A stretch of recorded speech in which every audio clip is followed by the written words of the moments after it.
First media days are underway. Big 12 gets the fun started. If we're talking about the Big 12, you know there's going to be quarterback. Spencer Sanders back for a fourth season in Oklahoma State. Sanders threw for 2,000 yards in each of his first three seasons for the Cowboys. He was third last year among Big 12 quarterbacks in passing yards and touchdowns. The Longhorns, meanwhile, are ready for some Quinn Ewers, who was a five-star quarterback in the class of 21.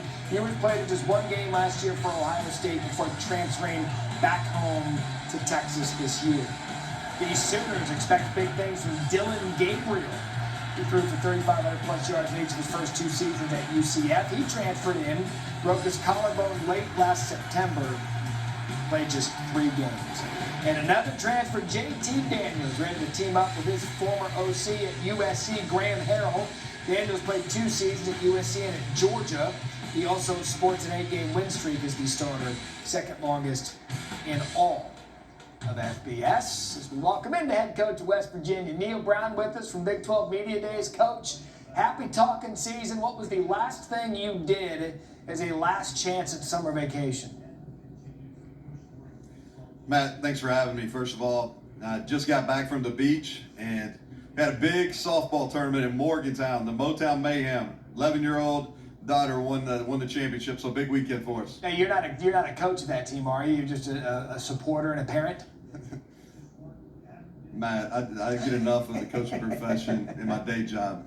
I'm a parent that stays out of the way. Oh, good. That's even better to hear, that you're the parent that just cheers everybody on. Coach, I mentioned JT Daniels, West Virginia, the third stop for the former 5-star. What made JT a good fit for you? We were looking to add experience, and the fact that he was able to work with Graham at USC. They had a prior relationship. He had experience within the system, and he's a winner. You know, he's 7-0 as a starter at Georgia, had a very successful freshman season as a starter at USC. We didn't guarantee him anything during the recruiting process. We told him he's going to have to come in and compete. He's been extremely humble, and he's very hungry. And I've been impressed with how he's approached the summer. He got here in the middle of May. He's done a great job networking with the team, learning our system, and really excited about the partnership with him, our program, and Graham. Yeah, you mentioned he comes in May, so inherently there's some challenges when a transfer quarterback comes in and needs to grasp everything in your system before September 1st.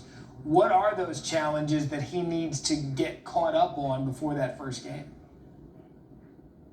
Well, the challenges maybe aren't as great as they normally would be because of his history within the system and his history with Graham. And so he's got a really good understanding what the expectations are within the offense. He knows it's about reacquainting himself more than learning.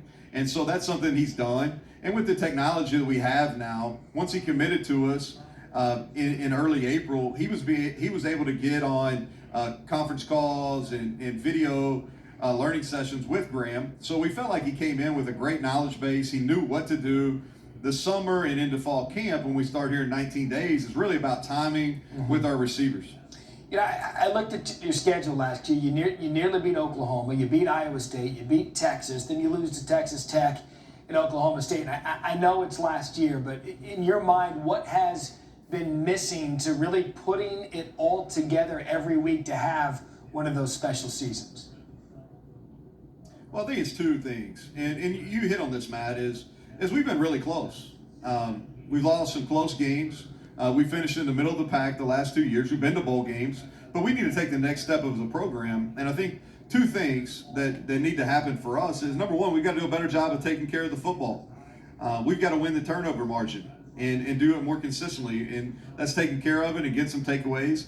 And the second aspect is we've got to be able to run the football versus the best defenses in our league, and we've got to be able to stop the run versus the best rushing attacks in our league. And if we're able to do those 2 things and be able to accomplish those, then I think we can make some really positive gains within the Big 12 Conference. You know, speaking of special, you open up the season at Pittsburgh, Thursday Night Football, right here on ESPN, September 1st, renewal of the backyard brawl against Pitt. First time in 11 years. So what does that game mean to the sport and your program? Rivalries are one of the things that makes college football so unique. It brings out the passion, and West Virginia has one of the most passionate, if not the most passionate, fan bases in all of college football. And the return of the backyard brawl is not only great for West Virginia, it's great for college football. And we're very appreciative of the fact that we're able to kick off the college football season on Thursday night right here on ESPN in the backyard brawl. Yeah, may or may not see you there for that game with Louis Riddick. We'll see what happens in the next couple of weeks. Look, it seems as if there's change in college football by the day. We talk about this all the time. How do you keep up with what's going on in the sport? The one constant in college football is change, and that's going to continue for the next 3 to 5 years, Matt. It really is. College football has been maybe we've gotten in our own way for a long time, and now we're having to deal with some of the consequences of this. And so college football is going to continue. I think it's the greatest sport there is. It drives passion through universities and fan bases like no other sporting event. But we're going through some tough times, and we'll come out on it in a better phase. But there's going to be some really issues that we're going to have to address over the next 3 to 5 years. Yeah, because now UCLA and USC really threw the sport on its axis. We knew Texas and Oklahoma was going to be a thing in the SEC. We knew UCLA. We didn't know USC and UCLA were going to head to the Big Ten. These are two super conferences, now 16 teams each. So now everyone's going back to the Big 12, and maybe your conference being in a power position. From your seat, where does your conference sit? Well, I think the moves that we made after Texas and Oklahoma made the decision to leave were really well done. I have a lot of faith in our past leadership to go out and add the schools that we added, which are all in great media markets, also have a strong tradition of football success, and there's recent success within those 4 teams we added as well. And now I do believe is UCLA and USC leaving the Big Ten Conference. Outside of college football, that probably caught a lot of people by surprise. Those of us within, maybe not so much. But what it did is it created a great opportunity for the Big 12. And now it's about us capitalizing on that. I do believe that we are, in fact, in the Big 12, is we're operating from a position of strength right now. So do you need to add more schools? And there's been conversation about maybe the 4 Pac-12 schools, Arizona State, Colorado, and Utah. Is a situation where now you guys can add the numbers to perhaps get up to that 16-team threshold that the Big Ten and the SEC are at? Well, Matt, you've been doing this long enough to know that they're not necessarily asking the football coaches their opinions, right? We're not sitting at those tables. There's some network executives and some conference commissioners that are making those decisions.